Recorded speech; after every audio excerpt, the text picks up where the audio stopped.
Así que muchísimas gracias. Bueno, por ir rápido y no pararnos mucho tiempo, porque al final no nos gusta hablar de estos eventos.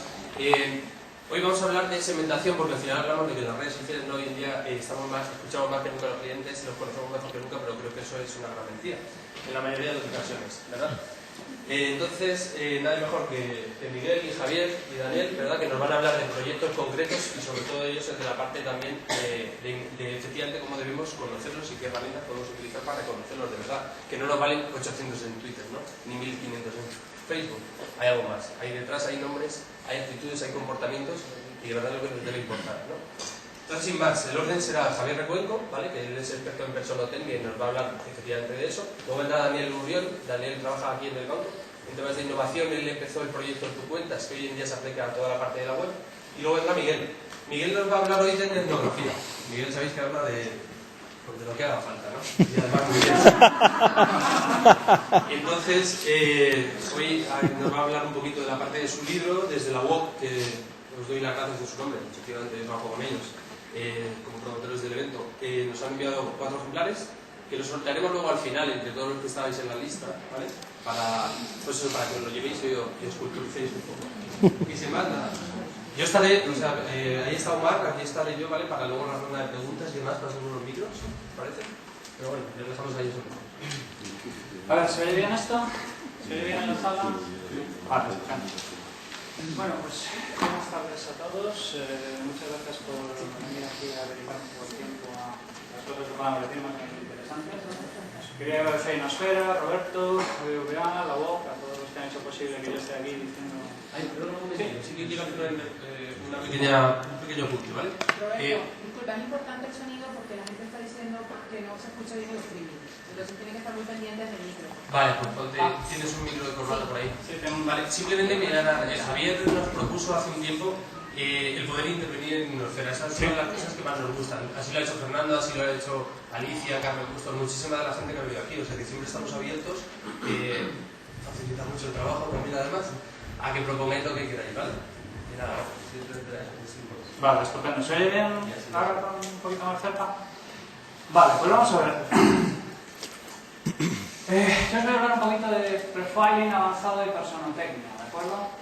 Que básicamente vamos a tener un pequeño problema de nada. Vamos a tener fundamentalmente bueno, es mi Twitter, si alguien quiere luego explicarme o cualquier otra cosa por el hashtag que vamos a utilizar para toda la sesión. Y antes de nada deciros una cosa. Lo que vamos a hablar del tema de profiling avanzado y personotecnia es una cosa que yo calculo que en un trimestre o un cuatrimestre universitario se podría tratar más o menos de manera somera. Así que imaginaos lo que podemos hacer en 20 o 25 minutos, que creo que es lo que tengo. Con lo cual os podéis imaginar que ya tenemos un pequeño problema de formato porque estamos un poquito como pecados. Entonces, básicamente, lo que va a pasar es que voy a dar una charla en un minuto con 4 o 5 ideas clave que me gustaría que todos los que estuvierais aquí os llevarais a vuestra casa. Y después continuaremos con la presentación y sabéis que la presentación ha terminado cuando Roberto empiece, pues como hacía Al Capone en aquel Los Intocables, ¿no? Cuando me empieza a golpear la cabeza con un bate. A ver, la parte del perfilado está teniendo de nuevo un resurgir, digamos, de alguna manera, un back with a vengeance. Está de nuevo cobrando importancia. ¿Por qué está cobrando importancia? Porque dentro de relativamente poco pasaremos, y antes estaba la edad de hielo, la edad de los metales, la edad de... Pues ahora estamos en la edad de la sonda nano, ¿vale? Donde compañías como Google, Facebook, Form y todo este tipo de cosas se han dedicado a recoger información nuestra por medio de la bonita trampa saducea de regalarnos una serie de aplicaciones a cambio de snifarnos el alma, ¿vale? Entonces, básicamente, lo que estamos intentando plantear con la parte de profiling es que desde la época ahora que estamos viviendo, que es una especie de una época de despotismo ilustrado, ¿vale? En el que es todo para el usuario pero sin el usuario. Intentamos hacer la vida lo más, digamos, fácil al usuario, pero en ningún momento lo involucramos, en ningún momento le pedimos opinión. En cualquier momento pensamos que es vago y tonto, o sea, no vago o tonto, sino que es vago y tonto. Le oscurecemos completamente todo lo que hacemos por debajo, no le involucramos en la construcción de su perfil, no le involucramos en nada, y es todo para él, pero sin él. Y que ahora mismo considero que está empezando a golpear su techo de cristal. Una de las cosas que nosotros nos hemos dado cuenta es que en la construcción de perfil por medio de mecanismos de observación del comportamiento, solamente podemos llegar a una horquilla que va entre el 10 o el 15% de todos los datos que realmente son relevantes a la hora de determinar que una persona es afín a un producto o un servicio. Luego veremos por qué ese 10 o 15% es más que suficiente como para hacer negocios millonarios como los que tiene Google. Pero hay un techo de cristal ahí. Es muy complicado pasar a un siguiente nivel utilizando el modelo y las técnicas que se han usado ahora mismo. Tenemos además un player clave en el negocio al borde de un ataque de nervios, que es la publicidad tradicional, ¿vale? En el que parece que les es debida la atención. Miguel y yo nos reíamos en la última charla de Advertising diciendo que es que parece que la industria publicitaria todavía no ha entendido de qué va el problema del déficit de atención y no ha entendido que es que la atención que se le presta realmente es cada vez más nula. ¿Por qué? Porque es cada vez menos relevante. Cada vez nos importa menos, cada vez se preocupa menos de nosotros, cada vez se preocupa menos de qué es lo que necesitamos y siguen con los mensajes push, push, push, push, push. Y por si fuera poco, están absolutamente desesperados ahora mismo por su propia relevancia y por si fuera poco les está esperando la legislación. ¿Vale? Personalmente creo que a Facebook y seguramente a Google les está esperando un soplamocos judicial por parte de la Comisión Europea espectacular a la vuelta de la esquina. Los que estéis trabajando en negocios online, sabéis que el 25 de mayo entra la directiva nueva de cookies y privacidad, que calculan que aproximadamente va a dejar de ser válidos el 30% de los modelos de negocio americanos, que son bastante más permisivos, que están funcionando aquí en España, o sea, que están funcionando aquí en Europa. Y a mi juicio, el soplamocos judicial que les está esperando a Facebook y a Google va a ser nada comparado con otros soplamocos judiciales históricos, como el que se llevó Microsoft en su momento por el tema de los problemas que tenían con competencia en el mercado de navegadores. Entonces, ¿qué es lo que ocurre? Que coinciden dos cosas. El profiling, la demanda de buen profiling está aumentando por todo lo que estamos mencionando, pero sin embargo actualmente su estado es completamente lamentable. ¿Vale? Aplicaciones de temas de profiling, los que estáis aquí en bancarios, ¿qué gente está aquí en este entorno financiero? José Daniel, que está bien. ¿Cuál es vuestra opinión desde el punto de vista de profiling de MiFID? En términos de utilidad para determinar un perfil de riesgo de una persona en concreto. Muy bien, perfecto. Y está siendo muy diplomático. MiFID es algo hecho para los bancos, no para los usuarios. En realidad es más bien medir el nivel de riesgo que tiene el usuario con respecto al banco que lo que intenta hacer, que es al revés. ¿Vale? La segmentación actual, las técnicas de segmentación actual, la mayor parte de ellas generan segmentaciones incompletas, triviales, inconsistentes, volcadas en un sociodemográfico, con lo cual nos encontramos en una especie como de contradicción. Hay un aumento de la demanda, sin embargo la calidad actual es bastante lamentable. Entonces, la propuesta fundamental de mi charla de hoy es que necesito una refundación urgente basada en las capacidades que nos proporcionan las tecnologías actuales y la persona técnica, que luego volveremos un poco sobre ello. Y ahora hasta donde lleguemos, que será donde me diga Roberto que hasta aquí hemos llegado. Bien, vamos a ver. Lo primero de todo lo que estamos hablando es que lo primero es el backbone. Yo llevo trabajando mucho tiempo en innovación, en diferentes ámbitos, y la mayor parte de las estrategias de innovación que hemos chequeado pues trabajan en los mismos vectores, en lo que nosotros llamamos los bells and whistles, en la tecnología, en la capacitación tecnológica, en todo lo que abre las nuevas capacidades tecnológicas, que si touchscreens, que si iPads, que si realidad aumentada, geolocalización, biométricas, pagos móviles, digital signage, etcétera, etcétera, etcétera. Puede ser que esto está todo fenomenal, más son todas tecnologías que nosotros hacemos uso de ellas y personalmente consideramos que son magníficas. Pero digamos que tenemos la sensación de que están todas infrautilizadas por la ausencia de una estrategia subyacente sólida. Yo siempre pongo los mismos ejemplos. Pongo por ejemplo el ejemplo de la impresión digital, que es la tecnología de impresión digital lleva 10 años funcionando. El problema es que no ha logrado implantarse con usos lo suficientemente potentes. Lleva 10 años seguidos siendo el año del marketing móvil. Y los que le quedan. ¿Por qué? Porque el problema es que la tecnología está ahí, pero el know-how para gestionar un medio personal no está ahí. Es completamente distinto. La tecnología va siempre 10 años por delante de su utilización, sobre todo en medios personales. Las redes sociales le pasa exactamente lo mismo. Tiene un potencial bestial para acceder de manera diferenciada y relevante a la gente, pero la gente que lo está haciendo de una manera todavía muy burda, todavía muy primitiva y está completamente infrautilizándola, a mi juicio. Lo que cuenta de verdad es la experiencia personalizada del usuario, o sea, que la gente reciba lo que quiere, cuando quiera, de la manera que quiera, en el momento en que ella considere oportuno, y que sean ellos los que decidan cómo se realiza la interacción. ¿Vale? Voy a prescindir de aspectos de innovación meramente relativos a infraestructura tecnológica, como cloud computing, Green IT, todo este tipo de cosas. Pero lo que realmente marca la diferencia entre algo que ahora mismo esté triunfando y algo que no, es que la gente tiene una experiencia estupenda con ello. Cuando digo experiencia, estoy hablando de no solamente lo que es la parte de out of the box, sino la parte de creación de relevancia, tanto en comunicación publicitaria, como en entrega de producto, como en todo el ciclo. Para dar de verdad una experiencia customer-centric es necesario tener muchas cosas previamente en su lugar antes de empezar a colocar cacharritos. Lo que nosotros llamamos el customer-centric backbone. ¿Qué compone el customer-centric backbone? Toda una serie de cosas, ¿vale?, que tenemos aquí puestas, y hoy nos vamos a centrar en un pilar del customer-centric backbone, que es lo que llamamos el Advanced Customer Profile, o el perfilado avanzado de clientes. ¿Qué es lo que ocurre? Que todo el resto de bells and whistles, o sea, como aquí el botón para llamar a Spock, es completamente inútil si no hay una estrategia debajo.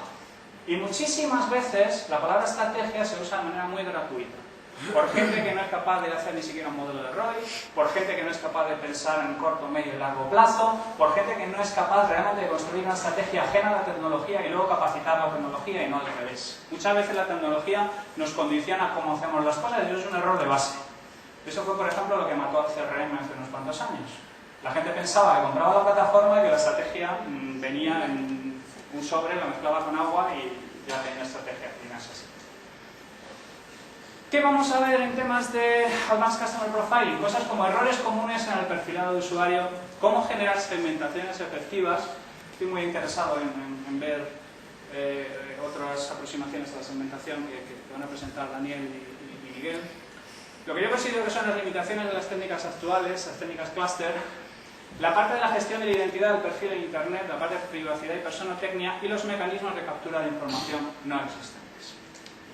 Bien. Nosotros tenemos un repositorio de mitos que utilizamos muchas veces en entornos de fidelización, en muchas de las cosas que nosotros impartimos. ¿De acuerdo? Entonces, hay un mito, que es el mito 13, que es un mito clave en lo que vamos a explicar, que es: las compañías tienden a saber quiénes son sus clientes. Nosotros hemos trabajado con la mitad del IBEX 35, ¿vale? Las bases de datos de la compañía están en el rango que va entre lo patético y lo lamentable. Ese es aproximadamente el rango que ofrecen las bases de las compañías. Y entonces, ¿qué es lo que ocurre? Yo soy ingeniero informático de formación, y a mí, yo no sé si esperaron a la segunda o la tercera clase o fue en la cuarta, pero no sé, mucho más tarde me enseñaron dos cosas clave: Naina y Gaigo. Nothing in, nothing out, garbage in, garbage out. De donde no hay datos, además en latín queda más bonito, es nígido, níquilo, ¿vale? De donde no hay nada no se puede sacar nada. Y garbage in, garbage out, sobre datos de M, conclusiones de M. ¿Vale? Entonces, combinado esto con lo que os estoy comentando, que sobre los datos relevantes nosotros construimos implementaciones muy detalladas y decimos: estos son los 60 atributos que conforman saber que una persona pertenece a un segmento o saber que pertenece a otro. ¿Cuántos datos tenemos en nuestra base de datos? Normalmente la horquilla se mueve entre el 10 y el 15%. Todo este problema mina todo el business intelligence que se quiere hacer encima de ello. Porque los clusters que se obtengan serán clusters sobre datos parciales. Las conclusiones que se obtengan serán sobre datos parciales. Las correlaciones que se hagan serán sobre datos parciales. ¿Qué es lo que ocurre? Yo respeto el business intelligence muchísimo. De hecho, yo empecé en esto hace 15 o 20 años con la primera gente que vino aquí a hacer data mining, que eran unos rusos, que los trajo una compañía que ya creo que ha desaparecido, se llama Europa MC. El problema es que las bases de datos en España son lamentables. Y la mayor parte de las conclusiones que se sacan sobre ellas son como mucho parciales, cuando no directamente erróneas. Entonces, el mito 21 que tenemos aquí de las compañías tienen perfiles claros y detallados de sus clientes. De hecho, yo siempre digo una cosa: tú ya sabes que tienes problemas con un cliente cuando un cliente te dice: lo sé todo sobre mis clientes. O sea, lo sé todo sobre mis clientes equivale a problemas. En el momento en que oyes esa frase, tú ya sabes que estás en un problema bastante gordo. Entonces, esto de que las compañías tienen perfiles claros y detallados de sus clientes, pues claro, nos encontramos con cosas como esto, ¿no? De mujer casada de 45 a 55 años, de clase media, media alta, que incluye a Alaska y a la botella. Bueno, esto no es muy... porque claro, Alaska se parece cada vez más a una botella. Vamos a sus maridos y... ¡ay! Yo creo que marca un poco más la idea que intento transmitir, ¿no? El asunto es que la gente siempre nos sorprende. O sea, me gustaría que vierais esto. ¿No se oye? Ay, no se oye. ¿Hay algún...? Saber qué páginas visito en internet, de quién recibo emails. Podréis averiguar los programas de televisión que suelo ver, lo que compro con mi tarjeta de crédito, la música que escucho, los libros que leo. Con lo listos que sois, podéis estudiar mis hábitos de consumo. Podréis hacer 1000 estudios de mercado. Aún así, no sabríais nada de mí. Soy una caja de sorpresas. Armonía understanding, sympathy abounding, and the mind is to liberation.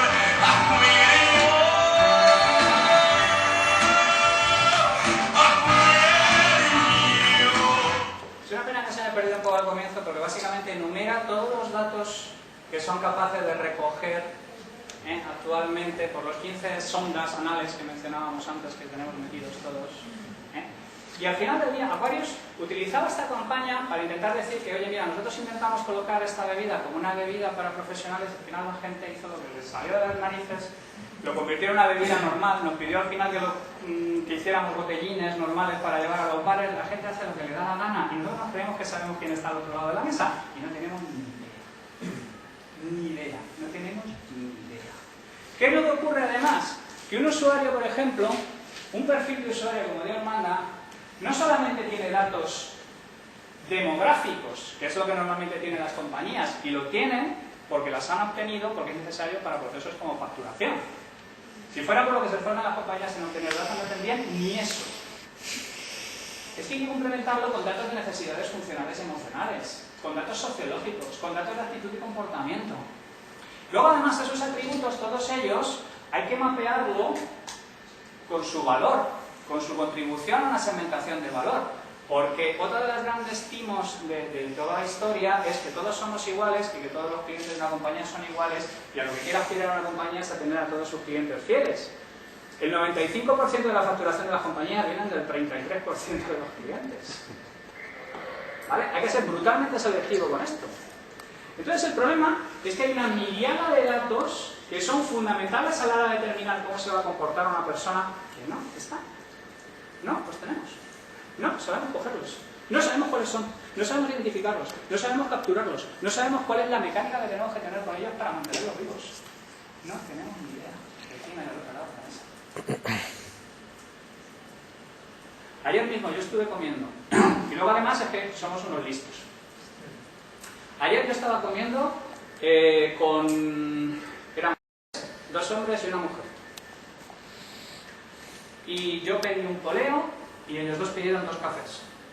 ¿Qué hizo el camarero según llegó a la mesa? El poleo no. ¿Vale?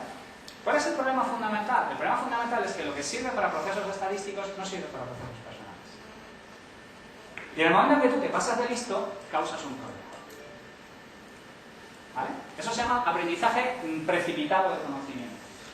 Entonces, un ejemplo ilustrativo de algunos atributos que no se tienen en ningún sitio, que son muy importantes, son cosas como, por ejemplo, el perfil de compra, qué tipo de productos. Esto sí, porque suele haber análisis de efecto de la compra. Pero, por ejemplo, canalidad. ¿Quién recoge si alguien es afín a Internet o no? Y muchas veces el 40% de la valoración de una experiencia concreta viene de qué? De que te hayan dado el canal que eres más afín, o que te viene mejor, o que en ese momento te viene mejor.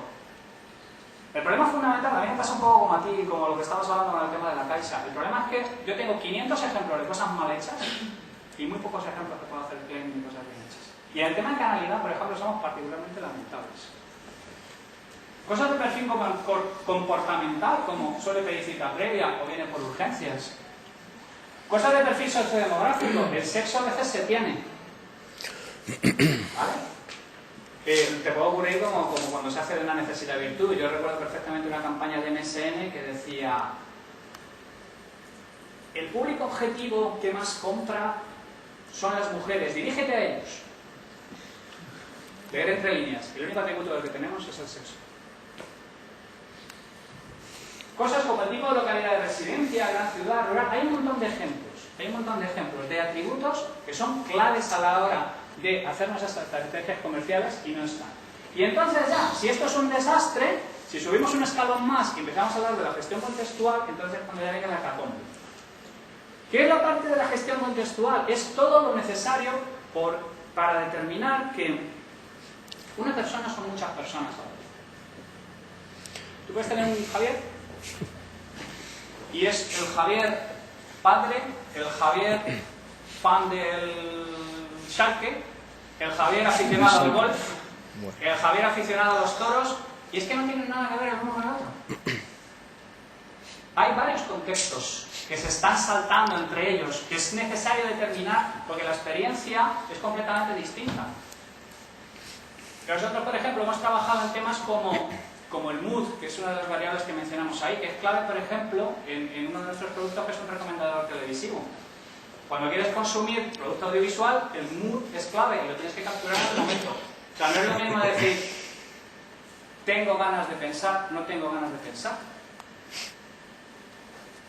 Yo siempre digo lo mismo, la gente pone a caldo la telebasura, pero yo digo, oye, vamos a ver, a mí me encanta leer, pero no me llevo guerra y paz al baño.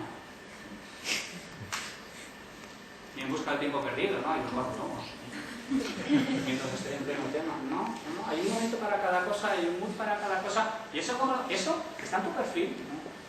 Y eso además es real time, cambia con el tiempo. Eso hay que gestionarlo. Nosotros hemos estado trabajando en estrategia hotelera. Es igual cuando tú vas de trabajo a cuando vas con tu familia. Es completamente diferente. ¿Eres la misma persona? Sí, eres la misma persona.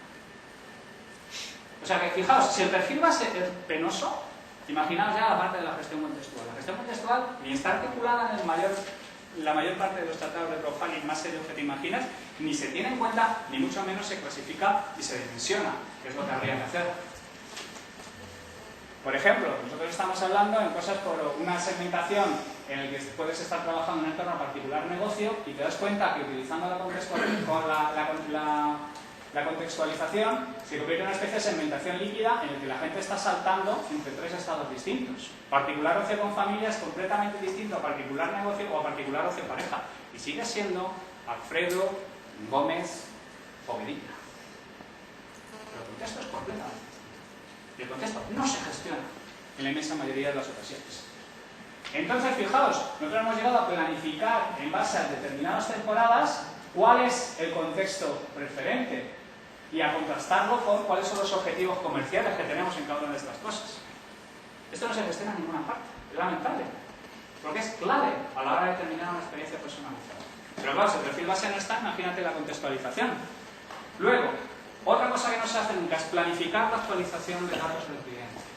¿A alguna de vosotras le gusta la astronomía? No la astrología, la astronomía. Odos, Betelgeuses, este tipo de cosas. ¿Alguna de vosotras tiene un telescopio? ¿No? Los telescopios tienen un motor. Es algo que mucha gente no sabe. ¿Por qué? Porque cuando tú fijas que vas a ver un astro determinado, 2 minutos después ese astro se ha movido. Porque el astro se está moviendo, no está quieto. ¿Vale? Te pasa exactamente igual al cliente. La mayor parte de las veces hemos hecho, como los contactos nos duelen tanto y las tomas de información son tan dolorosas, normalmente lo que colocamos es un formulario abominable al cliente la primera vez que le hemos pillado, porque no tenemos más remedio, le hemos pedido 200 datos y además, ¿qué es lo que ocurre? Que no nos damos cuenta de que se mueve. Y nos quedamos con lo que nosotros llamamos la foto de primera comunión. Tenemos una foto de primera comunión del cliente. Luego, naturalmente, esta tierna niña se ha hecho punky y vive en una casa pupa, pero de eso nosotros no tenemos ni idea. Porque hemos hecho la foto de primera comunión y no vamos tan contentos a nuestra casa creyendo que tenemos idea. No siguen llegando cosas a casa de vuestros padres. O si os habéis mudado, cosas por el estilo, o os devuelven cosas de trabajos en los que ya no estáis, o ¿sabes? Donde no estás, ya no estás, ya te has movido. Ya no eres esa persona. Y tú estás convencido de que tienes los datos. Porque claro, se venden a pesos, como el inventario publicitario. ¿Vale? Tengo 1.800.000 registros. Barato, barato lo llevo, señora. Pero ahí, basura. Basura. Entonces, claro, yo ya digo, en el momento que oigo la palabra lo sé todo sobre mis clientes, yo ya sé, cuerpo a tierra, manos a la nuca y a esperar cualquier atrocidad, porque yo ya sé que aquello va a ser lamentable. Luego, otro mito es que el mejor mecanismo para obtener información de los clientes es mediante formularios. Claro, es que la gente no trabaja para formularios informáticos. ¿Vale? Yo recuerdo perfectamente, claro, no voy a mencionar el pecado, pero una toma de datos absolutamente demencial, en la que una vez que habías saltado 6 obstáculos, porque estaba pensado con lo que viene a ser la parte trasera, además, luego al valiente que había pasado los obstáculos lo obsequiabas con 50 campos a rellenar. Con la propuesta de valores tú los rellenas, yo te doy las gracias. Hay un mito bestial, que además es horrible, que la gente no da datos. La gente, si tiene una propuesta de valor clara y concreta, te da muestras de sangre y te da muestras de orina. La prueba evidente es Facebook, donde con la vaga esperanza de que esa noche no duermas solo, o que un ataque de ego dices dónde has estado, dónde has trabajado, cuáles son tus escuelas, dónde has estudiado, cuál es tu ocupación, cuáles son tus vistas políticas, cuáles son tus vistas religiosas, todo lo que hay. ¿Por qué? Porque hay una propuesta de valor. Lamentable, triste, sí, pero hay una propuesta de valor. Es lo que el 80% de la gente no quiere en ningún sitio. ¿Vale? Entonces, formularios sin fronteras, hay que tener lo que nosotros llamamos el intercambio positivo de información. La gente le tiene que dar los datos por algo, para ellos. Y la gente no es tan miserable como para que la sobornes, ni les pagues, ni hagas cosas por el estilo. Tiene que haber algo de utilidad para ellos. Charles Schwab, uno de los mayores brokers americanos, tiene una de las mejores propuestas de valor de todos los tiempos, que es, tiene un calculador de jubilación gratuito. Donde tú vas allí, metes tus datos de tu patrimonio, datos que no das ni a tu padre, cuanto ni más al director de tu banco, te calcula la jubilación y al cabo de una semana llega una cartita a Charles Schwab que te dice, oye, fenomenal esto de las acciones subrogadas que tienes en Japón, pero no te has dado cuenta que podrías invertir aquí. Esos datos no te los ha sacado tu banquero invitándote a comer mariscadas 10 veces. Pero hay una propuesta de valor encima de la mesa. El 90% de las veces no hay propuesta de valor. Otra cosa que nos tenemos que acostumbrar es que los datos no cuestan lo mismo. ¿Cuánto estoy dispuesto a pagar por un correo electrónico y cuánto estoy dispuesto a pagar por el segundo apellido? No valen lo mismo. Y cuando digo cuánto estoy dispuesto a pagar, no estoy hablando de pagar en un término de un soborno, sino cuánto estoy dispuesto a pagar a alguien que me haga un mecanismo de captura de datos de ese tipo de cosas. Los datos tienen un valor y hay que estar dispuesto a asignarles precio y a saber cuánto me puedo gastar en obtener estos 30.000 correos electrónicos que necesito.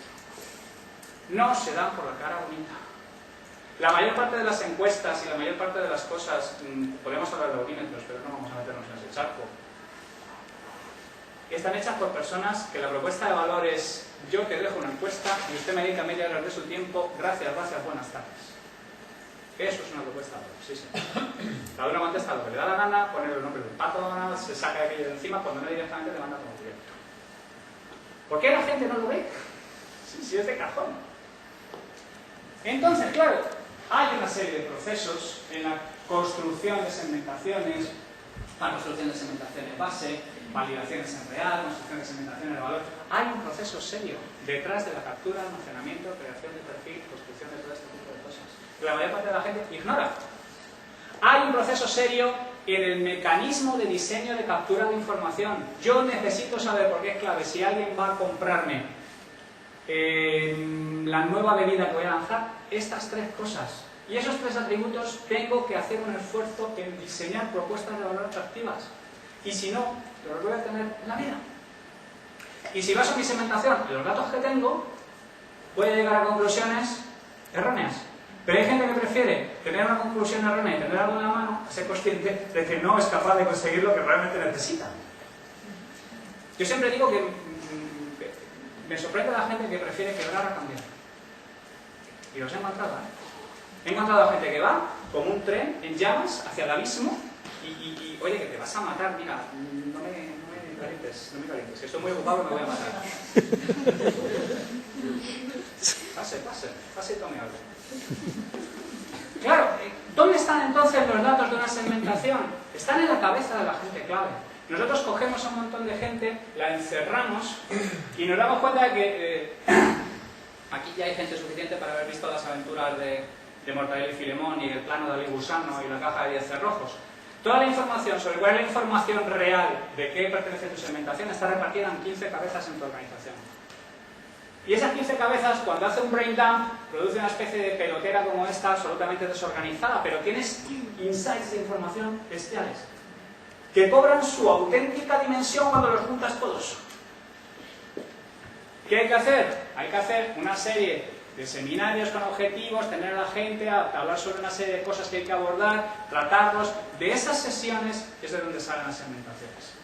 Yo estoy de acuerdo que lo que estoy diciendo es mucho menos sexy que decir, tú no te preocupes, que yo te cojo tu base de datos, hago magia negra y de ahí salen tus segmentos. Pero es que esto sí te ofrece una aproximación real de cuál es tu segmentación. Lo demás es una mentira que te crees tú. Por tu propio interés, por tu propia comodidad, por las pocas ganas que tienes de realmente asumir cuál es la situación. Tu segmentación está muchas veces en la cabeza de 10 personas en tu compañía, que son los que realmente determinan cuáles son los patrones de compra. ¿Y cuánto me gustaría saber esto de mi cliente? ¿Y cuánto me gustaría saber esto de mi cliente? ¿Y cuánto me gustaría saber esto de mi cliente? Luego encima ya viene la autocensura. Bueno, pero eso es imposible. No, joder, no. Es que nunca te has puesto a ello como si fuera un trabajo. Solamente lo estás pensando, pues si te lo dan... O sea, el único escenario posible para la captura de datos e información es o te lo donan, o tienes clientes masoquistas que les gusta, pues eso, pues brea candente y meterse cosas raras por orificios y rellenar formularios de 100 cajas, o te los encuentras debajo de una piedra porque alguien te lo roba. O sea, el único escenario posible es el robo, la donación o la caída del bolsillo. No, hay que trabajarlo. Hay que trabajarlo para conseguirlo. ¿Vale? Hay que tener en cuenta cosas como las necesidades funcionales, las emocionales, internas, externas, discriminantes, todo este tipo de cosas que son necesarios. Hay que colocarlo luego todo en una serie de una guía de segmentación, hay que colocar atributos como sensibilidad al precio que son clave y que muchas veces las tienes que averiguar por medios indirectos. Hay que categorizar qué es lo que tienes en la base de datos. Hay que hacer un trabajo serio con los atributos, hay que hacer un trabajo serio con las bases de datos, hay que hacer un trabajo serio con la segmentación. Es algo que el 99% de las veces no se hace. ¿Vale? ¿Y qué es la personotecnia? ¿Qué trae el personotecnia encima de la mesa? La personotecnia en realidad es un conjunto de ciencias construidas alrededor de la personalización aplicada, en la que nosotros llevamos trabajando 10 años. ¿Por qué una palabra como personotecnia y una personalización? Pues porque personalización ya no intimida. Cualquier mono personaliza. O sea, si fuera neurocirugía vascular microcraneal con láseres de neodimio, la gente... Pero personalización sí. Solo hago lo de las gorras, ¿no? Y lo de los calendarios y... Claro, y Sara de la pelucita roja, ¿no? Claro, no es más customization, porque más customization se centra en un aspecto concreto. Cuando yo estoy hablando de personalizar es algo completamente holístico.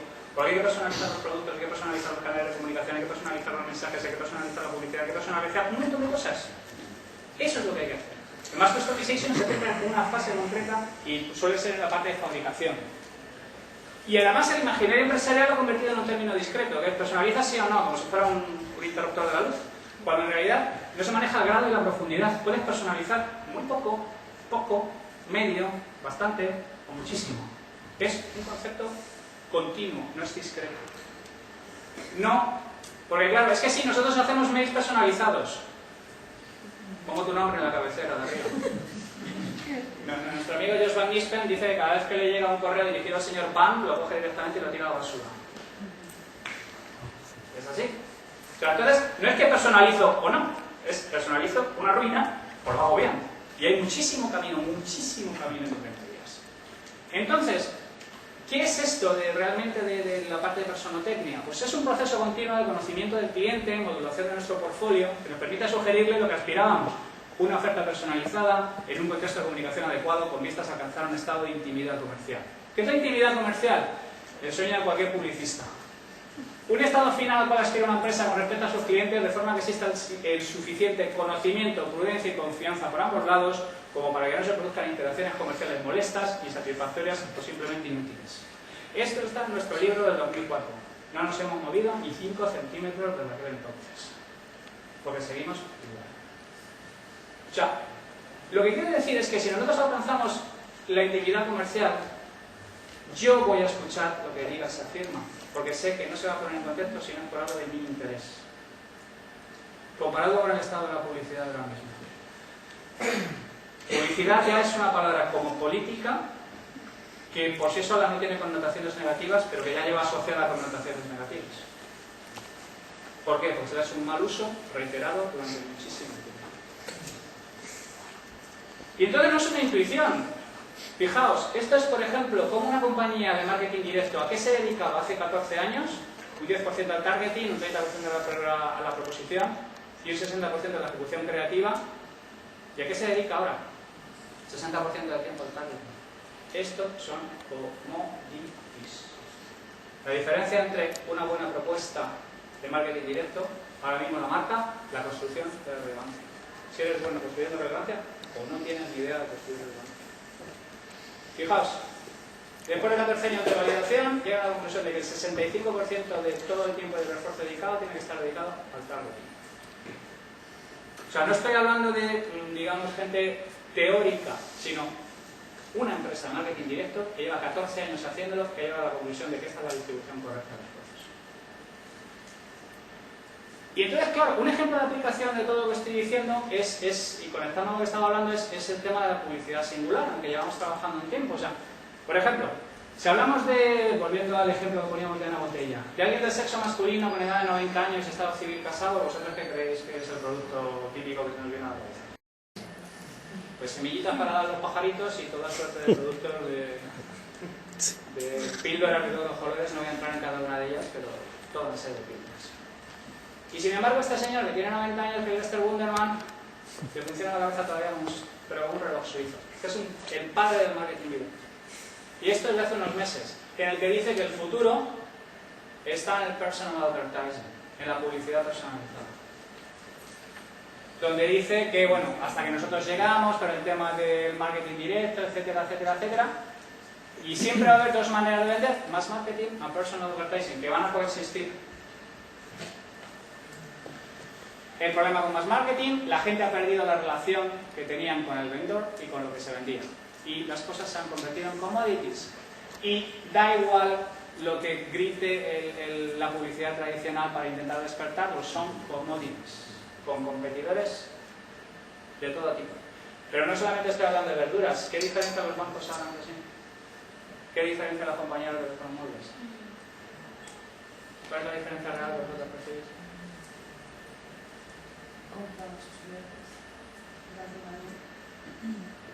Mercenariado bestial. La gente tiene una percepción de commodity total, absoluta. Entonces, ¿qué es lo que ocurre? Que, por ejemplo, la publicidad es un ejemplo claro de lo que estoy planteando. O sea, Lester Wunderman es un buen sabueso, lo intuye, no es capaz de articularlo, no es trivial. Y existe muchísima distancia entre las promesas de la industria del marketing y la realidad. Os comentaba que lleva 10 años seguidos en el marketing móvil, que el behavioral marketing ha cosechado grandes pasos como Wunderloop. Hay quienes pretenden construir imperios en base a robar datos de los usuarios por medio de aplicaciones gratuitas o similares. Lo que os hablaba antes. ¿Se pueden robar datos relevantes? Como máximo hasta el 10-15%. ¿Por qué Google vale billones? Por una ecuación sencillísima. ¿Qué es lo que tiene el resto de la gente? Si Google tiene el 10-15%, ya está el 10-15% por delante de la competencia. Google no es el único a jugar a robar información de mejor que nada cualquier cosa. Hay decenas de compañías. De hecho, hoy saliendo en Confidencial una persona que tiene, no sé si que los datos del 80% de los españoles y los vende alegremente a un montón de sitios, además sin problema. Y tiene 15 juicios pendientes y va a los juicios como quien va a lo que nosotros vamos a buscar el periódico. La pasé esta tarde. Yo insisto que aparte de tener eficiencia limitada, bueno, todos ellos están a un paso de recibir un fuerte correctivo, lo mencionábamos antes. Por no mencionar el correctivo de los usuarios, que es más grave. ¿Vale? Y hay empresas que cobran por borrar todos tus datos de internet. y la gente cada vez está más concienciada. Y la Unión Europea se la coge con bastante más papel de fumar que Estados Unidos. Insisto, el 25 de mayo entra la directiva de cookies. 30% de los negocios americanos que están funcionando aquí dejan de tener validez tal y como están. Tienen que cambiarlo todo, el teatro del efecto dormir. Entonces, todo lo que estoy planteando de temas de publicidad, por ejemplo, el auténtico cambio se producirá cuando se crea relevancia publicitaria personal. Pero el problema es que la industria actual no tiene los conocimientos. Todo lo que os estoy planteando antes son conocimientos que debería manejar un publicista según se levanta por la mañana. Y no es el caso actualmente. ¿Vale? Entonces, bueno, pues he intentado recompilar un poco en el tiempo que tenemos, daros una serie de pinceladas. Estaré encantado de cualquiera de los puntos de contacto que os dejo por aquí, de atender a vuestras dudas o profundizar más, porque yo soy consciente que he sido necesariamente superficial. Y muchísimas gracias por vuestra atención y vuestra tiempo.